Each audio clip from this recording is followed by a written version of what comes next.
Revue d'août. Entre River Sand de Amy Bianca, The Sons of Zorro de Lisa Bartley et Cruel Garçon perdu de Nikki Crow. Lecture d'août. Mafia, harem inversé et émotions fortes au programme. Un mois mouvementé côté lecture. Entre panne livresque, dark romance prometteuse et coup de cœur inattendu, je vous partage mon avis sans filtre sur 3 romans.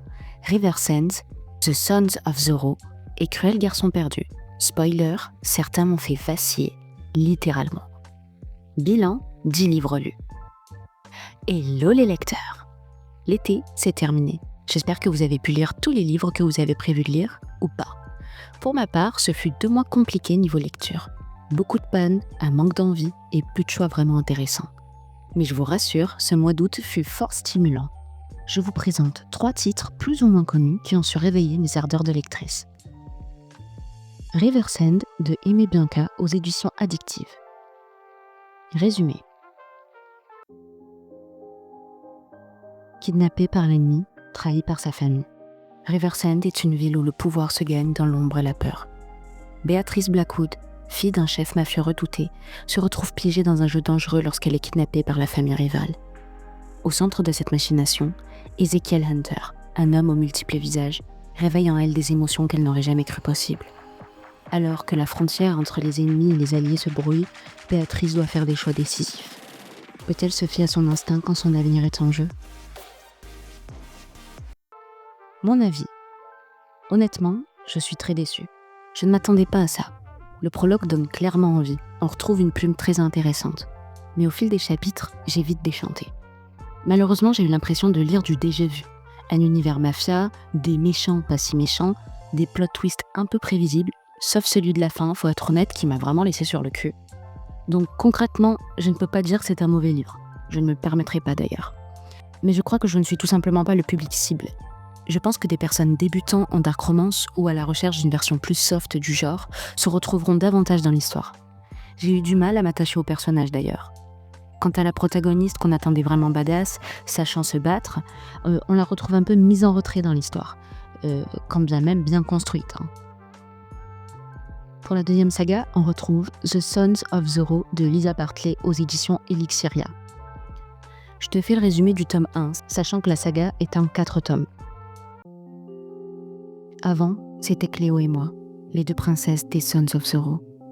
L'une un peu brisée à l'intérieur, l'autre qui voulait juste la sauver, quitte à perdre un peu d'elle-même. Ensuite, ce fut Cléo et eux, Daniel, Griffin et Maverick. Des hommes impitoyables, mais dans l'histoire de Cléo, ils étaient le début de sa rédemption, alors que mon monde à moi s'écroulait. Maintenant, il n'y a plus Cléo, parce que dans son existence, il n'y avait pas de place pour la lumière. Et alors que j'ai tout fait pour échapper à mon passé, aujourd'hui, je rentre chez moi, là où tout a commencé, là où tout se terminera. Mais je ne suis pas toute seule pour affronter les démons de mon adolescence. Je peux compter sur Reed, je peux me reposer sur Ash. Je rentre chez moi, parce qu'il est temps.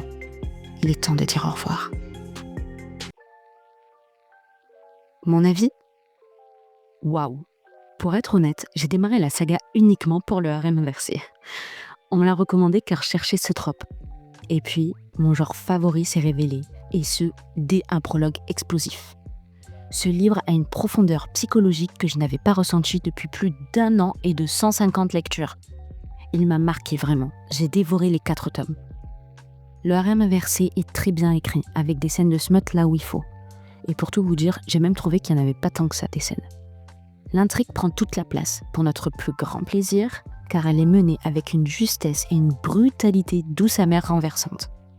Les détails sur les violences conjugales, la violence psychologique, la reconstruction, l'impact du suicide de Cléo dès le début de l'histoire sur tous ses proches.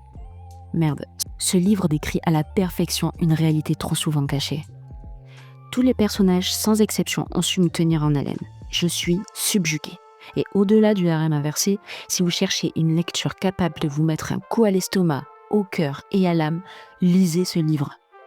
Franchement, j'ai remis ma propre vie en question à cause de cette intrigue. Et maintenant, j'ai une petite idée de comment dire au revoir Cléo. Si je devais le noter, je mettrais 6 sur 5, sans l'ombre d'un doute. Je vous jure, je fais pas semblant là. Pour terminer, je vous présente Cruel garçon perdu de Niki Saint-Claude aux éditions Roncières. Je vous fais le résumé du tome 1. Depuis 2 siècles, toutes les femmes de la famille Darling disparaissent le jour de leur 18e anniversaire. Elles se volatilisent pour ne réapparaître que des jours, des semaines, voire des mois plus tard, brisées. Winnie le sait, tel fut le destin de sa mère et de sa grand-mère. Alors, le jour de son anniversaire, elle est en proie à l'impuissance la plus totale. Sa mère, désespérée, a tout essayé pour la sauver, marquant profondément le corps et l'esprit de Winnie. Mais c'est inutile, car une fois la nuit tombée, il vient la chercher.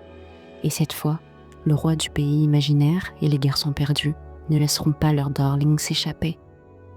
Alors qu'une malédiction pèse sur le pays imaginaire, une jeune femme pourrait bien tout changer. Mon avis ? Vous savez l'avantage d'un livre victime d'une mauvaise hype ? C'est qu'on s'attend à une catastrophe et qu'on est finalement agréablement surpris. Pour être clair, je l'ai trouvé plutôt bien. Oui, ce n'est sûrement pas le livre de l'année, mais honnêtement, j'ai beaucoup aimé les personnages et l'histoire. Je n'ai pas trouvé qu'il n'y avait que du smut, comme on peut entendre.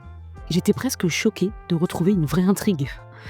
Car dans les revues, on entend souvent pour décrire ce livre « smut, smut, smut ». Bon, les personnages aiment bien ça, on l'a compris et on va pas se mentir. Mais ce n'est pas leur seul but. J'ai apprécié la réécriture du conte, avec beaucoup d'éléments de l'histoire originale, et je me suis surprise à trouver certaines phrases très profondes et bien écrites, ce qui m'a fait relativiser sur les avis négatifs. S'il fallait pointer un vrai bémol, je dirais les livres sont trop courts, au-delà de leur prix. L'histoire est intéressante et j'aurais aimé plus de chapitres pour développer certains points de vue. Mais c'est un choix narratif. Le livre conviendra parfaitement à des lecteurs en quête de lectures courtes, qui se lisent vite, mais qui restent bien construites. Le smut, c'est cadeau pour les lectrices et lecteurs en recherche de piquant plus plus. Mais il n'y a pas que ça. Il y a une quête, des personnages aux personnalités variées, des méchants qui ne le sont pas tant, et d'autres qui cachent bien leur jeu. En gros, si vous voulez une lecture rapide avec du smut, un harem inversé, pas trop de détails dans les scènes polyamoureuses, mais une vraie histoire à suivre, allez-y les yeux fermés, ou grands ouverts si vous n'avez pas peur d'être un peu dérangé. Voilà mon petit bilan du mois d'août. Un mois en dents de scie entre déception et découverte inoubliable. Mais c'est aussi ça, être lectrice passionnée, accepter les montagnes russes émotionnelles que les livres nous font vivre. Si vous avez lu certains de ces titres, dites-moi ce que vous en avez pensé. Et si vous avez eu des coups de cœur ce mois-ci, je suis preneuse. Ma pile à lire est insatiable et un peu tyrannique.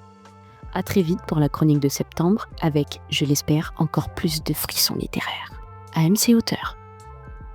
PS, si tu veux un peu plus de moi, rejoins-moi sur Wattpad, Fille aux initiales, pour découvrir mon histoire La fille du sol pleureur. Et pour suivre mes aventures livresques et d'écriture, ça se passe sur TikTok, amc.auteur. Bisous.